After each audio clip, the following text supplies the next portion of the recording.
नमस्कार सभी को। आज की क्लास में हम अर्थव्यवस्था एनसीईआरटी क्लास 6 में जो दी गई है विषय वस्तु उस पर चर्चा करेंगे, ताकि हम जो अर्थव्यवस्था है उसे हम बेसिक जो समझ है उससे समझ सकें।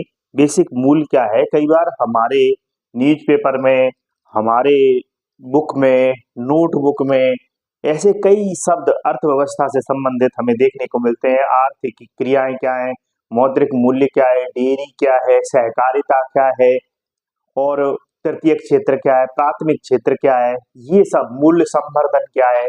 अरे बच्चों को पता ही नहीं है और बच्चे रटे जा रहे हैं, रटे जा रहे हैं, रटे जा रहे हैं। तो रटने का काम नहीं है बच्चों।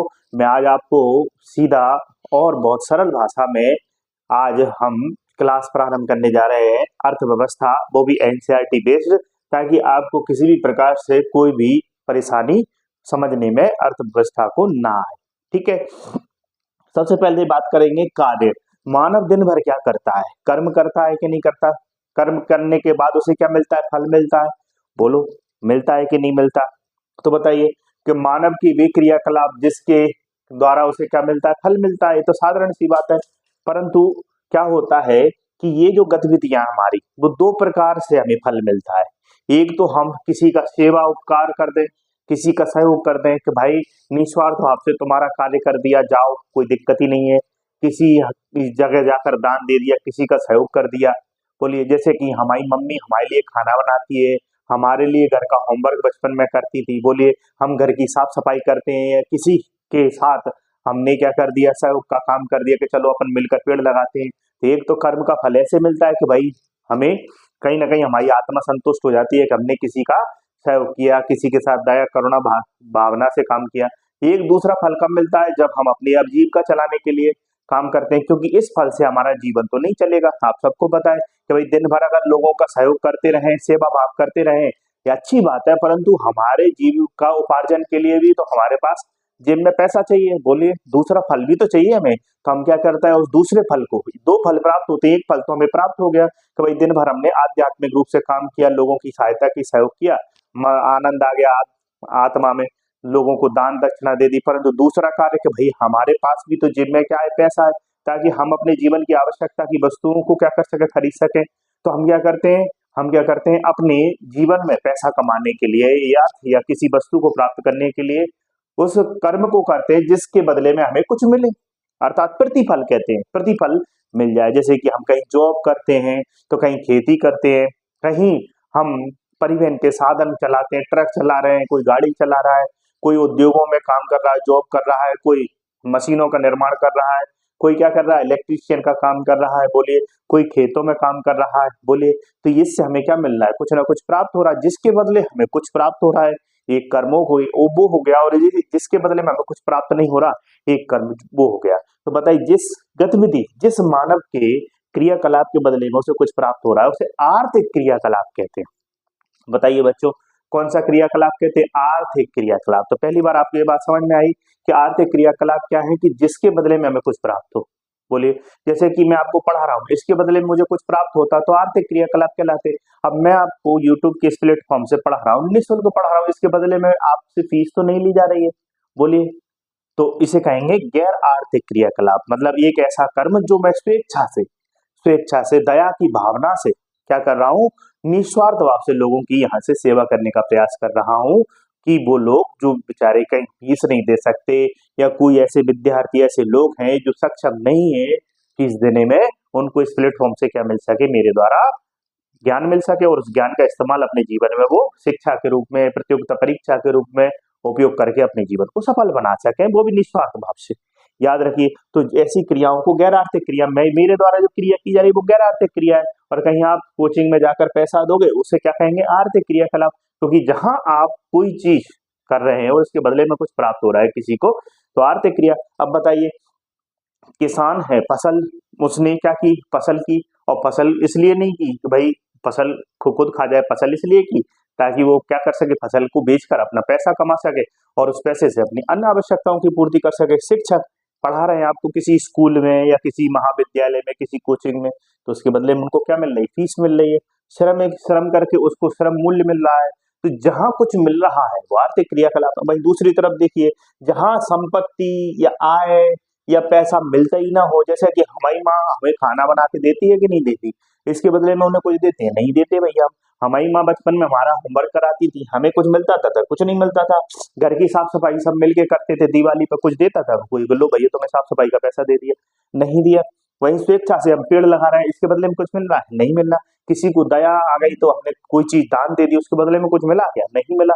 तो इसे हम कहते हैं गैर आर्थिक क्रियाएं, जिसके बदले में हमें कुछ प्राप्त नहीं होता। तो ये कई बार हमारे नीट पेपर में नोटबुक में पढ़ने को मिलता है कि आर्थिक क्रियाकलापों के बढ़ने से, तो हमें समझ में नहीं आता कौन सी आर्थिक क्रियाकलाप मतलब कहीं ना कहीं कोई ना कोई व्यक्ति क्या कर रहा है, वो कार्य कर रहा है, वो कर्म कर रहा है, जिसके बदले में उसे कुछ प्राप्त हो रहा है। तो वही अगर कोई कहे गैर आर्थिक क्रियाकलापों के बढ़ने से, तो आप समझ जाएंगे समाज में वो कार्य नहीं हो रहे हमारे देश में जिससे कि प्रतिफल प्राप्त हो रहा हो। तो याद रखें, तो दोनों में आपको ये बात आज क्लियर हो गई कि अर्थव्यवस्था में हम कौन सी क्रियाएं पढ़ रहे हैं, आर्थिक क्रियाएं। मानव क्या करता है, मानव क्रियाकलाप करता रहता है, दिन भर गतिविधियां करता है। क्यों गतिविधियां करता है, क्योंकि उसे अपना जीवन चलाना है, बिना कर्म के तो कोई रह ही नहीं सकता। एक कर्म ऐसा करेगा जिसके बदले में उसे प्रतिफल मिलेगा, एक कर्म ऐसा करेगा जिसके बदले में उसे कोई प्रतिफल प्राप्त नहीं होगा। ऐसा कौन कहता है, अर्थव्यवस्था में विद्वान कहते हैं कि आर्थिक क्रियाएं और गैर दो प्रकार की गतिविधियां होती हैं। अगली बात करें कि मूल्य संवर्धन क्या होता है। कई बार आपको देखने को मिलेगा मूल्य संवर्धन, अर्थात मान लीजिए आपने और मैंने या किसी ने भी एक लकड़ी ली, और लकड़ी लेकर हमने वो किसी से लकड़ी खरीदी। भाई कोई व्यक्ति जंगल में रहता है या कोई कहीं गांव में रहता है, उससे हमने लकड़ी प्राप्त कर ली। अब लकड़ी प्राप्त करके हमने क्या किया, कुर्सी बनाई। तो 100 रुपए की मान लो लकड़ी खरीदी और उससे कुर्सी बनाकर हमने उसे बाजार में बेच दी। तो बताइए उस लकड़ी की कीमत सिर्फ 100 रुपए थी, परंतु हमारी मेहनत, हमारी कौशल, हमारी योग्यता, हमारे समय और हमारे प्रयास ने उस लकड़ी के स्वरूप को परिवर्तित कर दिया, स्वरूप को परिवर्तित कर दिया और उसे उपयोगी पदार्थ में, उपयोगी चीज में बदल दिया। बोलो, तो उससे लकड़ी का मूल्य, लकड़ी तो भैया कुर्सी आप देखोगे लकड़ी की, तो उसमें लकड़ी लगी है, उल्टी तीची आड़ी तिरछी है कि नहीं, परंतु उसमें व्यक्ति का क्या लगा है, कौशल लगा है, समय लगा है, मेहनत लगी है, लगा है कि नहीं लगा, प्रयास लगा है, और उसी से कुर्सी बनी, और कुर्सी आज हमारे लिए क्या है, उपयोग में आ रही है। अगली क्लास में हम संसाधनों पर चर्चा करेंगे, संसाधन क्या होते हैं। सिर्फ आज मैं इतना बताना चाहता हूँ कि मूल्यवर्धन क्या है, मूल्य संवर्धन क्या है। तो लकड़ी का मूल्य कितना हो गया, 400 रुपए में वो कुर्सी बिकी, तो 100 रुपए में से आप माइनस करिए 400 रुपए, तो 300 रुपए, तो 300 रुपए वस्तु के मूल्य में क्या कर दी गई, वृद्धि कर दी गई, या मूल्य को बढ़ा दिया। तो मूल्य संवर्धन का मतलब यही होता है कि हमारे पास जो गन्ना है, और गन्ने का क्या किया, चीनी बना दी। बोलिए, तो ये चीनी का मूल्य गन्ने से क्या हो गया, ज्यादा हो गया। तो याद रखें, मूल्य संवर्धन किसी वस्तु के मूल्य में क्या कर देना, उसका रूप बदलकर उसे और उपयोगी बनाकर मूल्य को परिवर्तित कर देना, मूल्य में वृद्धि कर देना, उसकी पहले से क्या बढ़ जाना, वैल्यू बढ़ जाना, कीमत बढ़ जाना, है कि नहीं।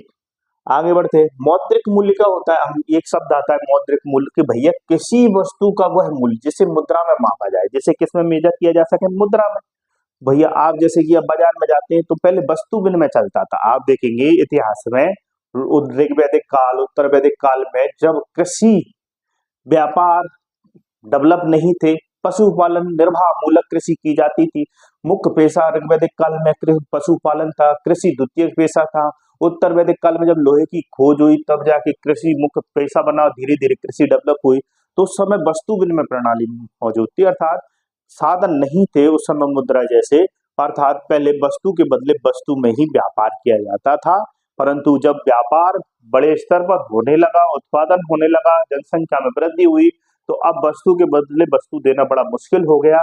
इसलिए जरूरत पड़ी एक ऐसी ऑथेंटिक चीज की जिसके माध्यम से हम क्या कर सके, किसी वस्तु का वह कीमत आंक सके, जिस कीमत के माध्यम से उस मुद्रा में उसे परिवर्तित करके बदलाव अदली बदली कर सके, क्रय विक्रय कर सकें। तो उसी को कहते हैं हम मौद्रिक मूल्य, किसी वस्तु का वह मूल्य जिसे मुद्रा में नापा जाता है। आज हर चीज को मुद्रा में नापा जाता है भैया, ऐसी कोई भी चीज नहीं है जिसे वस्तु के बदले वस्तु में नापा जाता हो, है कि नहीं।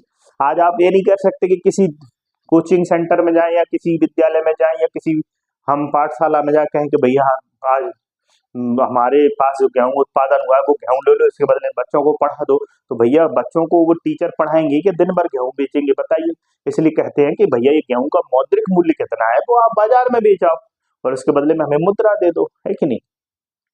तो किसी वस्तु, जो पेन का मौद्रिक मूल्य कितना है, 20 रुपए 30 रुपए, तो मुद्रा किसी वस्तु का वो है मूल्य। मूल्य मतलब उसकी कीमत, तुम्हारी कीमत क्या है, नहीं कहते हम डायलॉग एक, तुम्हारी कीमत क्या है, एक तरीके से किसी चीज की कीमत, कि तुम्हारी वैल्यू क्या है, समाज में तुम्हारी वैल्यू क्या है, नहीं बोलते हमसे कि समाज में तुम्हारी कोई औकात नहीं है, कोई कीमत नहीं है। वैसे ही हर वस्तु की क्या होती है, कीमत होती है, हर व्यक्ति की कीमत होती है। याद रखें, याद रखें, सहकारिता का मतलब होता है स्वेच्छा से हम लोग क्या करते हैं, एक दूसरे से साथ आकर मिलकर क्या करते हैं, एक सहकारिता शब्द आता है, सहकारिता आंदोलन चलाए कि लोगों को लगता है कि हम सब लोगों को क्या करना चाहिए, मिलकर कार्य करना चाहिए ताकि हम अपने आर्थिक सामाजिक लाभ सुनिश्चित कर सकें। जैसे कि एक कहानी से मैं आगे समझाने का प्रयास करूंगा सहकारिता शब्द को।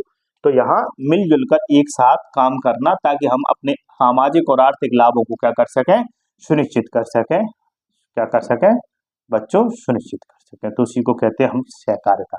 अब अगली बात आती है कि वर्गीकरण किया हमने, क्या किया, वर्गीकरण किसका किया, इन्हीं आर्थिक क्रियाकलापों का वर्गीकरण। इनका तो करने की जरूरत ही नहीं है क्योंकि अर्थव्यवस्था में हम क्या पढ़ते हैं, वही चीज पढ़ते हैं जो जहां से हमें पैसा अर्निंग हो रही है, जहां से हमारी आजीविका चल रही है भैया, है ना। अर्थव्यवस्था का मतलब ही है ये अर्थ का उपार्जन करना या अर्थ की व्यवस्था करना या अर्थ को जीवन में कैसे निर्मित किया जाए, उत्पादित किया जाए या कमाया जाए, तो उसी को कहते हैं ताकि हम अपने जीविका चला सके। हमारा जीविका मतलब रोजगार चला सके, हम दो पैसे कमाएंगे कहीं और से, दो पैसे से अपनी आवश्यकताओं को, दूसरी आवश्यकताओं को पूरा करेंगे। तो वर्गीकरण क्या करते हैं ताकि पढ़ने में आसानी हो, विशेष किसी विशेष समानता रखने वाले, तो भाई ये चीज समानता रखती है। जैसे कि हमारे क्लास में हम जाते हैं, वर्गीकरण करते हैं कि भैया इस क्लास को दो भागों में बांटना है, तो लड़कियां अलग हो जाए, लड़के अलग हो जाए, कहते हैं कि नहीं कहते कि भैया ये लड़कियां ये लड़के। बोलिए, हम मिठाई की दुकान पर या किसी दुकान पर जाए कहें कि मीठी चीजों को अलग करो और जो बहुत तेज है तीखी चीजें उनको अलग करो। बोलिए, तो याद रखें वर्गीकरण मतलब कुछ समान विशेषताएं और समान उद्देश्यों को रखने वाली चीजों को हम क्या करते हैं, अलग अलग कर लेते हैं।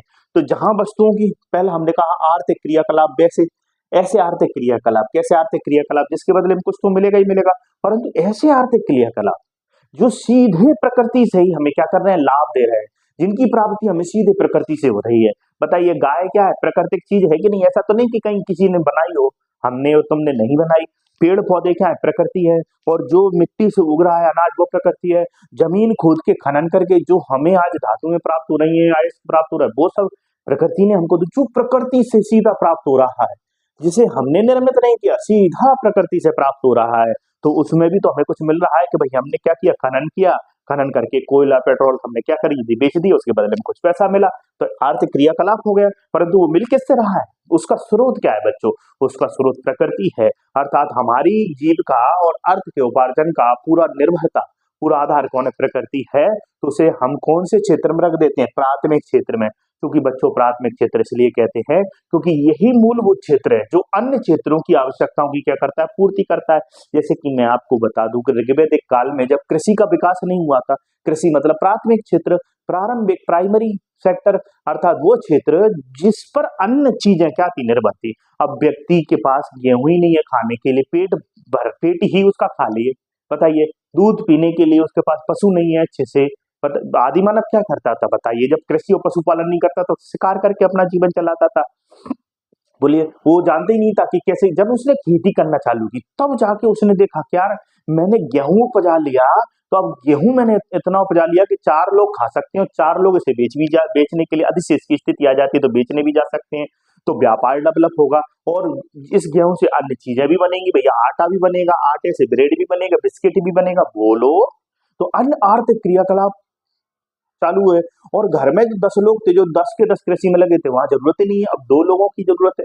बोलिए, तो याद रखें, जहां कृषि अधिशेष की स्थिति में आ गया, इतना अनाज 2 लोग उत्पादन करने लगे कि अन्य घर के 8 लोग क्या कर सकते हैं, उसे बेचकर व्यापार कर सकते हैं, तो व्यापार में वृद्धि हुई। व्यापार में वृद्धि होगी तो क्या होगा, अन्य आर्थिक क्रियाकलापों को जन्म मिलेगा। अब दिन भर ही आदमी पशुपालन में लगा है बेचारा, तो कहां से आर्थिक क्रियाकलाप दूसरी होंगी, तो प्राथमिक क्रियाकलाप, प्राथमिक जो क्रियाकलाप है, प्राथमिक जिसे क्षेत्र कहते हैं, उसका मतलब ये जहां हमें प्रकृति, हम शुरुआत में प्रकृति पर ही निर्भर थे भैया, पेड़ पौधों को ही खा पी कर जिंदगी चला रहा था। वो आदि मानव पशुओं को मारता था, पशुओं को खाता था। जब उसने पशुपालन करना सीख लिया तो समझ लिया कि भैया ये प्रकृति प्रदत्त चीज है, इसको ज्यादा मारेंगे निपट जाएगी, असीमित है, और ये खत्म हो गई तो हमारा क्या होगा बताइए। जो जहाँ प्राथमिक क्षेत्र के संसाधन है वो सीमित है बच्चों, कहीं असीमित भी है, परंतु अति दोहन से वो समाप्त हो सकते हैं। बोलिए जल क्या है? जल भी हमारा संसाधन है, जल भी हमारा प्राथमिक क्षेत्र में आएगा, कृषि भी हमारी प्राथमिक क्षेत्र में आएगी, खनन भी हमारा, पशुपालन भी। अब बताइए दिन भर हम पशुओं को मार जाए, दिन भर हम क्या करें, पेड़ पौधों को काटते रहें, हम मिट्टी में से इतना उपजा लें कि मिट्टी की उपजाऊ क्षमता ही खत्म हो जाए। तो याद रखें प्राथमिक क्षेत्र में प्रकृति के साथ हमें ऐसा व्यवहार करना है कि उसे हम समय दे सकें। उसे हम, अब तुम गाय का सुबह भी दूध निकाल ली, अब दिन में भी बोलो लो गाय फिर से दूध दे, बेचारी उसकी क्षमता ही नहीं है गाय के दूध देने, मारोगे जान लोगे क्या गाय की, भाई भैंस की, गाय की, बकरी की, भेड़ की। आप कहोगे ला फिर से दूध दे, भाई उसे समय देते हैं कि नहीं देते कि भाई गाय का दूध दूसरे दिन मिलेगा, दूसरे दिन फिर से वो क्या करती है, दूध उत्पादन करती है। बोलिए फिर से अब ये कई दिन में आप सोचो, बात वही है, लालच बढ़ बोला कि एक व्यक्ति की मुर्गी डेली अंडे देती थी। बोली मुर्गी पालन भी किस में आएगा, मुर्गी भी क्या प्राकृतिक है, प्राथमिक क्षेत्र में आएगा। डेली अंडे सोने के देती थी वो डेली बाजार, और उसने क्या समझा कि एक आज ही मुर्गी को मार के पूरे अंडे ही बाहर निकाल लूं, पता चला मुर्गी मर गई पर उसके अंदर तो कोई अंडा ही नहीं था। तो बात वही है कि मनुष्य लालची होता जा रहा है, और प्रकृति के जितने भी प्राथमिक क्षेत्र में आर्थिक क्रियाकलाप उनका अति दोहन कर रहा है, समय ही नहीं दे रहा। भाई साहब कभी आपने सोचा कि पानी को हम खरीदेंगे, आज पानी पेय पदार्थ जो है, पानी जो है वो आज पण्य वस्तु बन गई, मतलब बाजार की वस्तु बन गई। कभी सोचा नहीं था कि पानी भी खरीद के आप पिएंगे। आज कई शहरों में तो पूरी अर्थव्यवस्था पानी की खरीदने पर निर्भर है, तो वहां पानी ही बेचा जाए, मतलब उनके पास, उस क्षेत्र में रहने वाले लोगों के पास ये बन गया है व्यवस्था कि उनको पानी खरीद के ही पीना पड़ेगा, अब वो पानी फ्री में पी नहीं सकते। सोचो कितना दूषित कर दिया उस क्षेत्र को, उस नदी को। मतलब कि हमारा प्राथमिक सेक्टर जो बहुत इंपॉर्टेंट है, जिसमें हम प्रकृति पर पूर्णतः स्वतः निर्भर हैं, जहाँ प्रकृति के साथ हमारा कनेक्शन है, अगर वो प्रकृति प्राथमिक क्षेत्र ही मिट जाएगा तो आने वाले अन्य आर्थिक क्रियाकलापों को तो छोड़ दो, यही प्रकृति प्रथम क्षेत्र में ही निपटा देगी। अब द्वितीय क्षेत्र की बात करें, क्या हमें प्राथमिक क्षेत्र से क्या मिल गया, दूध मिल गया, कच्चा माल मिल गया, तो हम क्या करते हैं, इसको क्या करते हैं, इसका रूपांतरण करते हैं बच्चों। इसका क्या करते हैं बच्चों, इस जो प्राथमिक क्षेत्र से मूल जो वस्तु प्राप्त हुई है हमें प्राथमिक, उसका क्या करते हैं, उस वस्तु का रूपांतरण करते हैं और उसे उपयोगी बनाते हैं। इसी रूपांतरण को प्रोसेसिंग कहते हैं। अब बताइए प्रोसेसिंग कैसे होगी, तो कहीं ना कहीं किसी एक ऐसे स्थान पर होगी जहाँ कुछ मशीनें लगी हों, जहाँ क्या करें, वो उस वस्तु से क्या बना दें, कोई ऐसी उपयोगी वस्तु बना दें जिसका हम क्या कर सकें, उपयोग कर सके, जो मनुष्य के लिए बहुत लाभदायक हो। जैसे कि मैं कहूँ खनन से हमें लोहा इसके मिल गया, तो हम लोहे से क्या बना दिए, इस्पात बना लिए, और इस्पात से हमने मोटर गाड़ी बना ली। बोलो तो खनन में मिला लोहा और इसका रूपांतरण कर दिया इस्पात में, और रूपांतरण कर दिया गाड़ियों में। आज हम मोटर गाड़ी, पहले हम पशुओं की सवारी करते थे, फिर बैलगाड़ी, बैल हटा दिए, मोटर लगा दी, मोटर गाड़ी बन गई। बताइए, तो आज बताइए इसे कहते हैं द्वितीय क्षेत्र, जिसमें हम प्राथमिक क्षेत्र से प्राप्त की गई वस्तुओं का रूपांतरण करके उन्हें और उपयोगी और मूल्य संवर्धित बना देते हैं, उसे हम द्वितीय क्षेत्र कहते हैं। तृतीय क्षेत्र क्या है, जिसमें दोनों क्षेत्रों की मदद की, अब दो ही क्षेत्र है हमारे पास, और तीसरा क्षेत्र क्या बन जाएगा, जो दोनों क्षेत्रों की क्या करे, मदद करे, इसकी और इसकी मदद करे। बोलिए तो इसमें क्या आ जाएगा, परिवहन। अब भाई साहब किसी के पास वही नहीं है आने जाने के लिए, अगर भाई साहब नवपाषाण काल में पहिए का विकास नहीं होता, पहिए की खोज नहीं कर पाता वो आदि मानव, तो समझते आज हम कैसे जाते एक स्थान से दूसरे स्थान पर सामान लेके। आज हमारे पास ट्रक हैं तो एक स्थान से दूसरे स्थान पर जा सकते हैं, आज हमारे पास टेलीफोन है, इससे हम बात कर सकें कि भैया हमारा ट्रक कहाँ पहुंचा, आपके यहाँ सामान कितनी मात्रा में है और कितना और चाहिए, कितनी कीमत पर आप लेंगे, तब मैं यहाँ से सामान भेजूं। किसान ने खेत में बहुत सारा अनाज उत्पादन कर लिया, उसे बाजार में बेचने के लिए क्या चाहिए, ट्रक चाहिए, ट्रैक्टर चाहिए। बताइए बिना परिवहन संचार के पता ही नहीं चलेगा। बैंकिंग सुविधा, शिक्षा, स्वास्थ्य, ये सब किस में आएगा कि भाई साहब अगर व्यक्ति बीमार पड़ गया, तो चोट लग गई तो और उसकी कोई बीमारी हो गई, तो कम से कम उसे स्वास्थ्य की सुविधाएं प्राप्त होनी। तो पता चला कि दो क्षेत्र तो है, तीसरा क्षेत्र ही डेवलप नहीं किया। आज सबसे बड़ी बात है, इसी को हम कहते हैं मूलभूत आधार। आज कहते हैं इसे मूलभूत आधार, कि अगर तृतीय क्षेत्र नहीं होगा, सड़क नहीं होगी, बताइए परिवहन नहीं होगा, संचार नहीं होगा, बिजली नहीं होगी, ऊर्जा नहीं होगी, गैस नहीं होगी, बताइए पेयजल नहीं होगा, बैंकिंग नहीं होगा, इंटरनेट नहीं होगा, शिक्षा स्वास्थ्य नहीं होगा, तो कहाँ से हम प्राथमिक और द्वितीयक क्षेत्र को डेवलप करेंगे? क्योंकि द्वितीयक क्षेत्र में हमें प्रसंस्करण करने के लिए, नए-नए रूपों का रूपांतरण करने के लिए क्या चाहिए बच्चों? क्या चाहिए? क्या चाहिए? मशीनें चाहिए, तकनीक चाहिए। मशीन तकनीक कहाँ से आएगी? जब हमारे पास शिक्षा होगी। आज मनुष्य ने क्या किया? वैज्ञानिक अनुसंधान करके अपने ज्ञान और कौशल से एक ऐसा सामर्थ्य डेवलप कर लिया, जिस सामर्थ्य के बल पर उसने मशीनें बना ली और उसी मशीनों का आज इस्तेमाल किसमें कर रहा है वो? प्राथमिक क्षेत्र के उत्पादों को कन्वर्ट करने में, रूपांतरित करने में। आज हमारे पास देखा कि हमने खोद कर देखा कि अरे पृथ्वी के अंदर तो क्या है? लोहा है, खनन है, परंतु हमारे पास वो बड़ी-बड़ी भट्टियाँ नहीं थी। क्या नहीं थी? भट्टियाँ नहीं थी, बड़ा-बड़ा ज्ञान नहीं था जिससे हम उन खनन का इस्तेमाल, लोहा इसका इस्तेमाल उन भट्टियों में कर सकें ताकि उससे इस्पात बना सकें। पर जैसे ही दिमाग लगाया, शिक्षा प्राप्त की, इस व्यक्ति को हमने शिक्षा दी, मानव को शिक्षा प्राप्त करके मानव के अंदर सामर्थ्य डेवलप कर दिया, उसने बड़ी-बड़ी क्या बना ली? आज उद्योग जिसे हम कहते हैं जहाँ उत्पादन मशीनों से होने लगा और इन्हीं मशीनों से आज प्रसंस्कृत चीज़ बनने लगी, मतलब ऐसी अच्छी चीज़ बनने लगी जिसका उपयोग हम कर पा रहे हैं। अब बताइए, आप ही बताइए, ये तीनों क्षेत्र आपस में क्या है? परस्पर सम्मिलित हैं, बताइए क्या है? सम्मिलित है। जैसे कि मैं आपसे कहूँ कपास, हम कपास, आपने देखी कपास, कॉटन, कि आपको अगर भाई साहब हमारे पास द्वितीय क्षेत्र नहीं होता, कपास ही कपास होती, तो आज हम कपड़े किसके पहनते? बताइए, क्या कपास लपेट कर घूमते? कि पूरे शरीर पर कपास लगा ली भाई साहब, चिपका ली, अब घूम रहे हैं? बोलिए।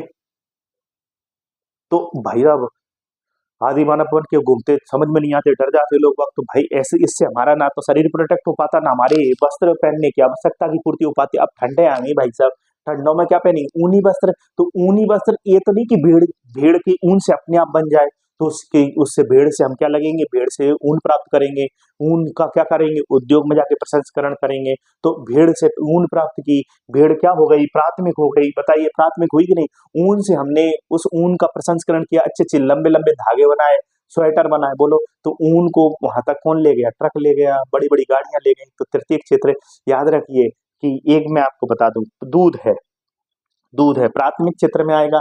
अब एक दूसरे से कैसे ये तीनों क्षेत्र परस्पर निर्भर हैं और लगे हुए हैं कि दूध का उत्पादन हो रहा है किसी गांव में, तो भाई साहब दूध का उत्पादन हो रहा है तो हमें दूध कहाँ भेजना पड़ेगा? कहाँ उद्योगों में, जहाँ क्या बन सके? दूध से पनीर बन सके, दूध का पाश्चुरीकरण हो सके, दूध का भंडारण हो सके, संरक्षण हो सके, वहां अन्न उत्पाद बन सके, घी, पनीर, मक्खन, और फिर उनको क्या किया जाए? घी, पनीर, मक्खन को रखा ना जाए, अब उनको बेचने के लिए ट्रक से बाजार भेजा जाए, निर्यात करने के लिए उन्हें क्या भेजा जाए? बंदरगाह पर भेजा जाए, हवाई जहाज से दूध बाहर भेजा जाए विदेश। बोलिए।